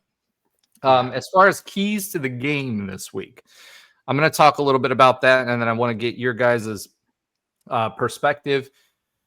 For keys to the game, after listening to them, I think really it's going to be Taven Jackson and how he performs against the P4 defense. That's number one. Can he get rid of the ball fast enough for him to not be picked off? That's what I'm worried. I'm worried about turnovers more than anything else. Two, if we can do that, that will open up the running game, because I am concerned, and I hope our offensive line proves me wrong. They've been doing great. I mean, excellent on pass pro, but we cannot become one-dimensional. We've got Miles Montgomery in the backfield, and look who we have behind him. There's no reason that we shouldn't be able to use those weapons, so I expect us to open the top up really quick to get that. And then lastly, for me, the key to the game is, to score points early. If we can get up 7 to 14 points and make them play from behind, that changes the strategy quite a bit defensively. That was crazy to me that they shared the defensive schemes that they played, because that'll be really, really interesting to see what they play this week. Anything else on the keys to the game for you guys, or anything from an overview? I think, Alan had a question here on who the starting QB is. Scottfrost answered that in his press conference. It's going to be Taven Jackson. The rest of the competition is not available. Our first starting QB still has back problems. He's not available this week and probably going to be out for 2 weeks. Quite frankly, guys, I don't want him back. If Taven Jackson can show out on the against another P4 team, which he's done at Indiana and he's done at previous stops as a backup, if he can play well against this defense, I think that we may have found our QB1 for the rest of the season. And I hope he does, because I don't know about you guys, but that last game, the way that he flicks the football and the arm that he has, if he can be consistent, I think that that can lead to more wins than what we were expecting. So what do you guys think real quick? Well, I'm going to take that defensive idea over there. And my guess is because of the lack of experience from the wide receivers, my guess is they might try to stack a box, take out Montgomery and Nixon or anyone else, and make him throw until he can't. And maybe they'll do it, maybe they won't. But I agree with you. I like I like the concept of the QB and Taven Jackson specifically figuring this out. Like that's what this game is. I think it's him figuring this out, and hopefully like a couple of offensive line not being a swinging door, especially if they're talking about like one of their if that back end you cannot throw to one of those sides. If that's the case, it's going to be just very interesting. So we might get more of those tight end throws that we've been seeing, I guess, in the first game against Jack State. I think it was 7 different throws to tight ends, or at least catches by them. So I feel like that's really going to be a big piece of it. I also feel like the defense is going to be interesting too. And you were talking about it, Roger, during the interview, how our defensive line should be the threat that they can be, especially if Gio is going to be back there for 3-4 seconds. That was the biggest thing that I was seeing in the Jack State game. And again, I know that was a weird game, but if you were counting in your head, they were getting that ball out in 2 seconds almost every single time. Well, that's the short game, right? So we Correct. were talking about, depending on who they start, if it's Gio, that's what we expect to see is they're going to stretch to the boundary, right? They're going to run to the sideline and they're going to try to do that quick pass. So that means they're going to try to negate the D line. If we start getting home, that's how they're going to try to negate the D line, and that's his strength. So that's going to be interesting to see how that chess match plays out. Correct. And by the way, Alan Minton, he said UNC interior linemen have improved greatly since TCU. I don't know if you're a UNC fan or a UCF fan, but welcome, because this is, I think, the first time we've seen you comment. So thank you for that. Yeah, thanks. All right, keep going now. Wow, Josh, sorry. No, I truly think it's this. I wanted to not be a close game. I mean, the spread's like 6.5 or something like that. Like 49 on the or something around there on the over under. I think they're going to be dead on. I think this is like a 7-point game, a 10-point game. Like either way, it's going to be a tight game. It's going to be very interesting to see how that chess match works out. We're not at the score predictions yet, Josh. I'm just generally saying it's this. I'm hoping is going to be just a good football game where we can show. Oh, it's our Allen. It's UNC Allen. All right. Okay. Sorry, Allen. Thanks. I totally messed that up. Sorry, Allen. Look, Allen, your picture there looks a little bit different than who we just saw because of the cabin on. Yeah, exactly. Forgive me. Yeah, sorry. Don't blame us. But yeah, I just think it's going to be a really close game. I think it's going to be a really good game. And I feel like it's going to be a chess match until the fourth quarter. And it might be one of those whoever has the ball last wins type of games. All right, Alan. Yeah, I mean, I'm expecting kind of similar to Josh. I'm expecting a good game. I mean, definitely the 6.5 spread feels right for this. Obviously, having the home field advantage definitely helps. I think this is definitely going to be a really, really pumped up crowd. This, not the hopefully not the post game vibes, but this feels very similar. Like I think Roger, you might have mentioned that to the UNC game. I'm sorry, to the Colorado game last year, where it's like that big time coaches coming in. There's a lot of excitement. We're still undefeated. So there's a lot of hype in this game. So it's going to be a fun game. In terms of, quarterback situation, obviously I didn't realize that Frost had said that. Last thing I had saw that was the depth chart that was released. I know they don't really update it too much, but it still had Fancher on there. So it's good to see that he officially announced Taven, and obviously I think it's the right move. Yeah, I mean, he didn't call Taven out in the interview today. What he basically said was Cam Fancher's not available, and it's basically Taven. So it was more one of those.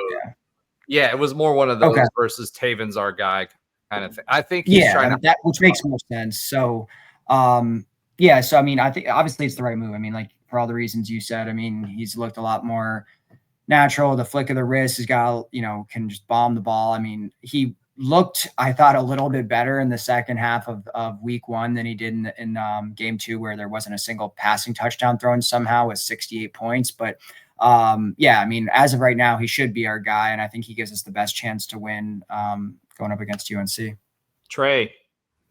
Yeah, I mean, I think it's going to be, is Taven Jackson ready to see, I think this will be his first real test as far as what he's going to see defensively. I mean, Bill's going to mix it up. The games that you watch with UNC, whether they're getting beat by TCU or, smoking Richmond, they run a lot of different stuff, which that's just what Bill does. That's his background. So he's going to give him a lot of different looks, and like you guys kind of hit on the head, he's going to make you be left-handed. Taven is going to have to go to his curveball. Coach Frost is going to have to go to his secondary pitch. And that's going to be the game of adjustments. This is where we're entering now. It's, this is power 4 football. You have to adjust, and it has to be quick. It can't be, we figured it out in the second half what they were doing in the first half. It needs to be, all right, I see what they're doing this drive. We need to adjust. Oh, I see what they're doing next drive. We need to adjust. So I think it's going to be that cat and mouse game. And I think for us offensively, it's like I said, it's quarterback and can our O-line establish the run. Defensively, I think they're going to be able to play. I think we have the talent defensively, and I think, again, we're going to have to win up front and kind of make them one-dimensional. I mean, you guys hit it on the head. Gio, when he gets the ball out quick, that's what he wants to do. So we're going to have to challenge him up front and let the big boys eat. That's what I think the game plan is. I think it's simple. I think this is what we're going to have to deal with, is just win where we should win. Yeah, I agree with that. And the defensive end spot is going to be key this week. If Gio's able to roll out of the pocket, that's going to be problematic for us. I think they're going to go sideline to sideline offensively, and they're going to try to use Gio's feet.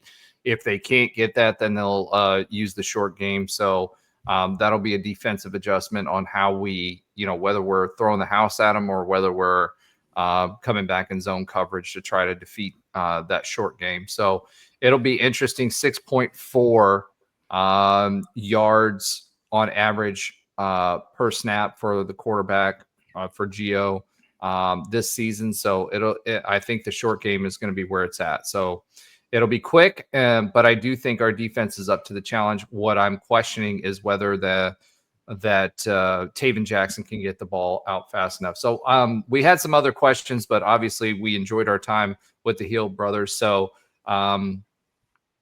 Alan Minton, who is our other Alan. So I'll just say Alan too. It's always going to be in the lines. That's where you win or lose games. So, it'll be interesting. I don't have a lot of faith in us being able to run the ball, but I do think we can get some things done through the air. Okay. So score predictions for this week. Ben Stout just sent us his score prediction. No, he didn't. He sent it earlier in the day. I'm just giving him crap because he copied no, just kidding. 24-17 UCF. Alan, what is your score prediction for this week? Oh, I like that one. I have, I wrote down in let me bring up, so I'm consistent here with my Instagram page. Been trying to follow that all year, so people don't call me out if I have a different one. But so I have it. Well, I don't care if they do that. I don't care if they call you out because that means they're watching the show. Yeah. So but I want to keep it consistent with what I have on my page. So I'm going to go with 24-20 UCF. Wow. That was like me. I went 23-20. Like that was exactly what I was thinking, something similar like that. It feels like it's a low scoring game. I don't know why it does. It feels real low scoring. Okay. Josh? 48-10. No, kidding. Okay. I can't do it 3 weeks in a row. I will say that I actually think the over is going to hit. I think it's going to be low scoring, but not like that. My gut tells me 31-21, but I'm going to go to 31-24. I think it's going to be a little bit higher scoring than that, but we'll see. I do think the good guys win, but it's definitely it's either a 10 or a 7-point win. All right. Well, since Tim is participating with us, he says 28-24 UCF. I'm going to go a little bit different. this year I've been a little less conservative than what everybody else has been. So I'm going to go 32-21 UCF. Wow. With this one. So I'm going to take the highest. We don't know what actually, you know what? I'm going to do one better. I'm going to say 38-21 UCF because I think that UCF, if we can get out early, we can do a lot of damage. So, all right, Tim, I've got you 28-24. Big 12 Brad, he's a little late. He says, do y'all think Taven will use his feet a little bit more this week? He used his feet last week, so it depends on what the defense gives him. So right now, again, last week I won the week. Last week, Mark's not here to give his, so I guess he's out. He's lost. He owes us the steak. But let's go ahead and get into some other UCF news. We're at 1:45, so I think we're going to go over 2 hours. But as I mentioned earlier, Sean Clark unfortunately suffered a medical emergency. What we've been hearing is that it was a stroke, unfortunately. I have some friends of mine who've gone through those, and depending on how quickly he got to medical attention, that can take a little bit longer to recover from. UCF is going to hire another offensive line resource, someone who's more established to help out the team. But in the meantime, Alex Farah leads the offensive line unit right now. I just want to take a moment and stop. Life is short, and we talk about football, but when it comes to something like this, you never want to see this. From all accounts, Sean Clark is admired by App State fans, by everybody else that he's ever been in touch with. So I just want to say to him and his family, whether you see this or not, we wish you well. Prayers up. There is something out there right now to help him with medical expenses, as well. I don't have it up, but I'll put it in the comments for the video once it goes live, once I go out and find it. But you never want to see this. The man's 50 years old. He's a head football coach, and, but he's more than just a head football coach. Everybody said he's a good human being. So prayers up, wishing him well. Alan says, Alan too, UNC Alan, said prayers up. And I agree. I mean, college football is college football, but, when something like that happens, I just pray for him and his family. It looks like his road to recovery is going to be a little bit longer. I don't know what else to say other than I wish nothing but good for him. I know that Scottfrost said in his interview that he was there this week with him in the hospital room. You never want to see that for anyone. So, God bless. I'm going to say it. Whether you're religious or not, God bless. I said my prayers for him. I hope you all do too, and hope nothing but good things for him and his family. Yeah, agreed. Hit it on the head. Agreed. All right. Next, we can talk about the Big 12 scores real quick this week. Big 12 was interesting as always. So this week, Houston beat Colorado 36-20. Colorado did not look good on offense. Houston looked good on defense as I expected. Didn't do anything special on offense, but did enough. Arizona beat Kansas State 23-17. Kansas State is now 1-3. Neither team looked great offensively. Iowa State beat Arkansas State 24-16. I don't know what happened, but they toughed it out as usual. Utah beat Wyoming 31-6. Texas Tech beat Oregon State 45-14. The Pac-2 or whatever they are now had a rough week this week. Baylor took care of business against Samford 42-7. West Virginia beat Pitt in the backyard brawl. So I never had a dog in that fight, but I had a dog in that fight this week, and I'm glad that they beat them. Cincinnati beat Northwestern State. Not Northwestern, Northwestern State 70-0. TCU beat Abilene Christian 42-21, and Arizona State beat Texas State 34-15.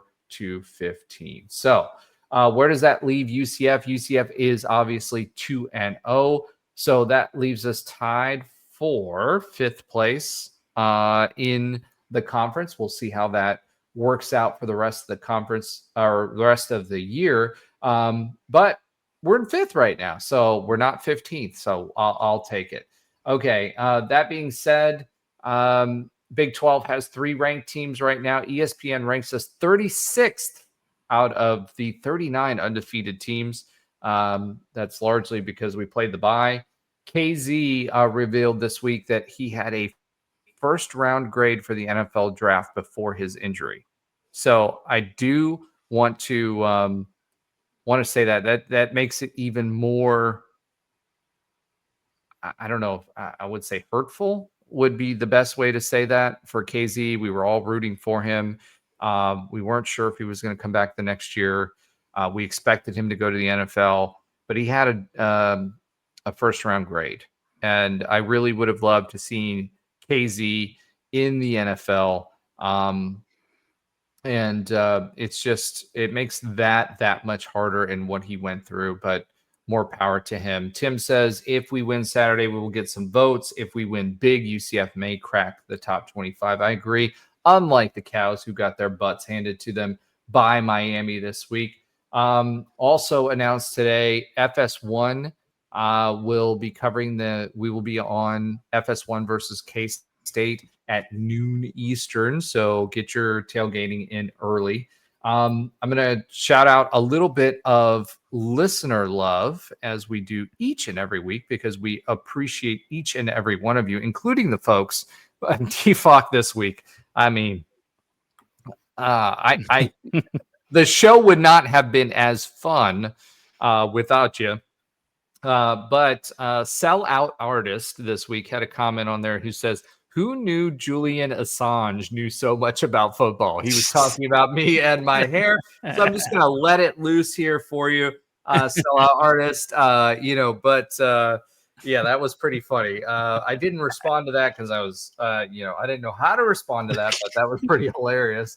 Econ Advisor, frequent contributor to the show. The hospitalization of the O-line coach puts even more pressure for the new O-line to perform.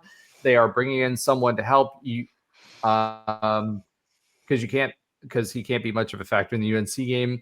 Practice has been going well. Coach Frost says that this will be the first big test and no let-ups for the remainder of the season. Taven may need 350 yards passing to stay in the game unless the run game surprises. Also scary is UNC's big offensive line and run option QB. The defense has been vulnerable to big running backs. So Econ Advisor, we kind of talked about that throughout. However, I will say this. I do think that our defensive line is up to the task. I don't think Taven will need 350 yards, because if he gets anywhere close to 200 yards, I think that'll open up the run game for us. And he is a viable third running back as well. And Defog, no, that makes it more fun. He says I appreciate y'all putting up with my BS. Tim in Florida says, Defog, your BS is not BS. It's good BS. And that is not no BS. All right. So that being said, 4 new subs this week. So we've eclipsed 230 and are on our way to 1,000. As a reminder, Alan will cut his hair after we hit 1,000 subs. Twitter, there was also 3 new subs, DFOC23 _ 23, which we obviously have been talking about quite a bit. Benny Boy 44, UCF Man 94. Welcome to the show when it comes to X. Keep them coming. Tell your friends. Thank you so much. As we've shown, you're part of the show. You drive the show. We appreciate you. And, let's keep it going with Alan's Oxymoronic stat of the week. Alan, can we get this under 2 hours? It's 1:53:51. Yeah, it's a quick one. Supposed to do it 2 weeks ago, but then lost the connection. And then last week I wasn't on. So But because of the bye week, it's still relevant. So against Jacksonville State, UCF had 314 passing yards. The last time that UCF had 300 passing yards in a game before the Jack State game was September 16th of 2023 against Villanova. So they didn't have a single 300-yard passing game all of last season. And the last time it happened against a Power 5 school, because that was Villanova, the last time against a Power 5 was September 19th of 2020 in the COVID season opener against Georgia Tech with Dylan Gabriel. So it's been 5 years since we've thrown 300 passing yards against a Power 5. That's crazy. And Dylan Gabriel scored his first touchdown in Garbage Town in the NFL. And Garbage Town, I mean that because it's Cleveland. That works too. I didn't mean garbage time. I said that on purpose because it's Cleveland, and I'm a Cincinnati fan. So I wanted to make sure I pointed that out. All right, Josh, let's go ahead and swim it to your sometimes funny fact of the week. Take it away. We've got less than 5 minutes. I'll do my best. According to Winspedia, who has more weeks in the AP poll in the lifetime of their football program, UNC or UCF? Ooh, I'll say that's UCF. got to be close. I'm going to say UCF as well for the football program. Not basketball. I mean, UNC's been, obviously not basketball. UNC's been around a lot longer, but they were never good at football. But they had that run under Mac Brown. I'm gonna say UNC marginally though. Okay, so amazingly enough, this will give it away. UNC has only had 7 weeks in the AP poll in the entire existence of their football program. No way, really? 7 weeks, according to Winspedia. UCF has had 54. I thought they were like under Mac Brown. They felt like they were ranked almost the whole time that he was there. Like according to Winspedia, no, and they're like 102nd. Alan number 2 needs to fact check that. Yes, please. I mean, I'd be glad. This is I get according to Winspedia, and they're pretty good with their. No, they're pretty good. No, Winspedia is good for sure. All right, we are 156.31. Josh. Let's switch it to your quick update on other UCF sports that Alan and Andrew does not watch, and Trey might, but that's okay. UCF women's soccer is now 6-1-0 in the season, beating UNF 2-0. The Knights open up Big 12 play at home on Thursday, September 18th versus West Virginia. Men's soccer are 2-3-1 after beating Jacksonville Dolphins 2-0, with Hewlett getting his first brace. The Knights start their Sun Belt Conference play with a road trip to number 18 Kentucky at 7:30 p.m. Sometime, probably a Thursday. I just didn't put it on there. UCF volleyball is 7-2, beating Arkansas State 3-0, FAU 3-1, and losing to Brown 1-3. Big 12 play opens up at home versus number 21 Baylor tomorrow, Tuesday, September 16th at 6 p.m. if you're watching live. And there's 2 games away from home in Tuscaloosa versus Memphis on September 19th at 5 p.m. and Alabama on Saturday, September 20th at 6 p.m. UCF cross country will be in Huntsville, Alabama this Friday. No, that's incorrect because that was last Friday. We'll scratch that. UCF men's golf will play in the Bearcat Invitational starting on Monday, September 15th. So that's today. They're playing today and they are playing tomorrow. Women's golf will be at the Schooner Invitational in Oklahoma on September 20th through 22nd. And last but certainly not least, Ball Malone, the softball coach, assigned a 2-year extension. And Martinson in rowing was promoted to associate head coach after 2 seasons. We have 2 minutes left. All right. Less than 2. All right. I'm going to say this. This week was the first week, or actually last week was the first week that I had 4 UCF alumni collaborate on a new venture. So that was the first time that has ever happened in my professional career. We are moving forward. So shout out to Adam, shout out to Tess, shout out to Ashley, shout out to Javier, who, by the way, played for UCF soccer back at in 2006. So we met and we're collaborating on something, but I think it's a sign of the times. And you know, when you talk about big time, whether it be in business or whether it be in sports, This is proof in the pudding, so I appreciate it. Other than what we already do, thank you everyone who's contributing in the comments. Thank you everyone who contributed during the show. We appreciate you. And tell your friends, go Knights and Charge on. Are you going to let me stay for the 40 seconds so we get over 2 minutes, or do I get to get cut off before all this happens? Come on. I'm going to cut it out with 15 seconds. Cut it off? All right. Just in case. Okay. But you really shouldn't. Like, you shouldn't let me go on like this. At some point, the podcast has to end. I don't know when that will be, but